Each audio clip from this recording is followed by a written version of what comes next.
wasn't anything wrong with me at all. I just couldn't smell. Then she whispered in my ear, "I can't smell either. Don't tell anyone. They don't understand." And she was right. There's lots of consequences to not being able to smell.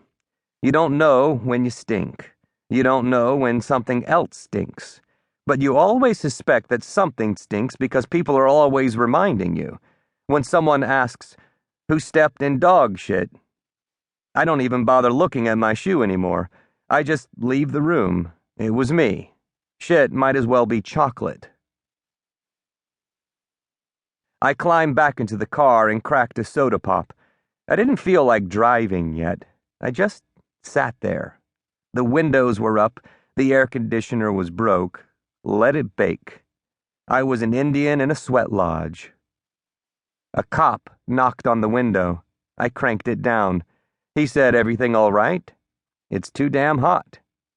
The cop wrinkled his nose, peeked through the open window. "You got yourself a dead cat." "Yes, sir." "Tell me what you're doing with a dead cat." "I'm going to bury it on the farm."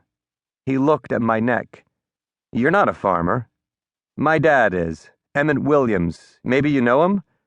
"License." I said, "What for?" "You want me to, I can find something." I gave him the license. He walked and sat on the hood of his cop car, smoking a cigarette. I watched him in the rear view. He sat there and smoked a cigarette. He came back and handed me my license. "Go bury your cat."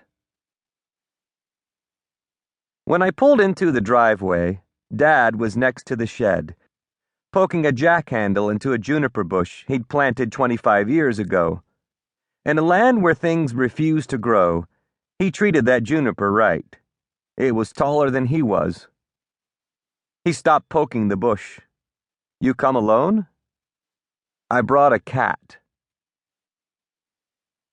We drove to the pasture. Dad opened the gate. The barbed wire was stapled to cedar posts that had been hauled on the back of a wagon 120 years ago by our homesteading patriarch, Helfrich Williams. He was German, but he'd never been to Germany. In the early 1800s, Helfrich's ancestors moved from the middle of Germany to Russia. They were either escaping an oppressive regime or taking advantage of some sort of Russian government goodwill offering. Whatever it was, they settled someplace called the Volga River Plain. I don't know where that is. Another thing I don't know is why they were called the Williamses. Not very German. But if you look at the birth entries on the first 2 pages of our family Bible, a Bible written in German, there's Williamses all the way back to before Lincoln was president. In the 1870s, the Russians decided to murder all the German immigrants living on the Volga River Plain. Shortly before the Russians burned his village, young Helfrich Williams and his wife, Margareta, packed up, moved out, and jumped on board the first ship headed toward America. 3 weeks on the ocean, and a miserable train ride later, they marched across the prairie until Helfrich stamped his shoe in the dirt and said the German equivalent of, "We're home." Then they huddled together underneath the washtub to avoid a sandstorm.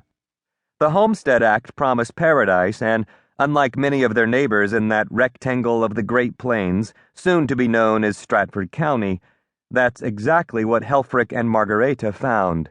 To them, paradise was any place where they didn't kill you. The cedar posts were still solid, good for another 120 years. Dad stepped out of the pickup, hugged a post, slipped the latch off, and dragged the gate out of the way. I pulled the car into the pasture. Dad closed the gate and climbed back in. He said, "Where are we going to do this?" "Same place as Bing, I guess." "Bing?" I said, "Your first dog?" "We buried him?" "I wasn't born yet." "Bing! Here, Bing!" Dad's senile. We bumped the car over the bunch grass until we found a spot. A draw, a low place next to a high place. Here was sand like a real desert. Someone had dragged in a dead